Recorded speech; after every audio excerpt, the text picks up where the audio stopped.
Finally दोस्तों आप लोग तैयार हो जाएगा। दोस्तों आप लोगों को बता दें कि पावर स्टार पवन सिंह का एक देवी गीत का पोस्टर आया था, चुनरी लहरे माई के। दोस्तों ये काफी कमाल का सॉन्ग होने वाला है। दोस्तों आप लोग को इस वीडियो में पूरा जानकारी देंगे, तो आप लोग इस वीडियो के लास्ट तक बने रहिएगा।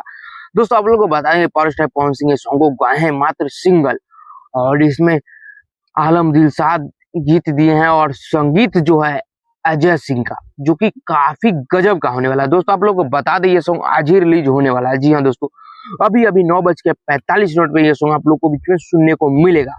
और किस चैनल पर रिलीज होगा, तो power star Pawan Singh official channel पर रिलीज होगा, पवन सिंह ऑफिशियल पे। तो आप लोग ये सॉन्ग को ज्यादा से ज्यादा प्यार दीजिए, और ये सॉन्ग देवी गीत पहला पावर स्टार का आ रहा है, तो आप लोग से यही विनती है कि आप लोग ये सॉन्ग को ट्रेंडिंग में पहुंचाइए। और इसमें जो एक्ट्रेस आप लोग को नजर आएगी चांदनी सिंह, जो कि बहुत दिनों के बाद नजर आने वाली है। तो आप लोग को ये वीडियो अपडेट कैसा लगा दोस्तों, अवश्य कमेंट करके बताइएगा, और तैयार रहिएगा 9:45 पे आज जरूर सुनिएगा पावर स्टार पवन सिंह के ऑफिशियल चैनल पे। तो ये वीडियो आप लोग को अच्छा लगा होगा तो कमेंट कीजिए, और इससे पहले आप लोग ये चैनल पे नया है बोलू के जल्दी सब्सक्राइब कर दीजिएगा। मिलते हैं किसी नेक्स्ट वीडियो में, तब तक के लिए जय हिंद, लव यू।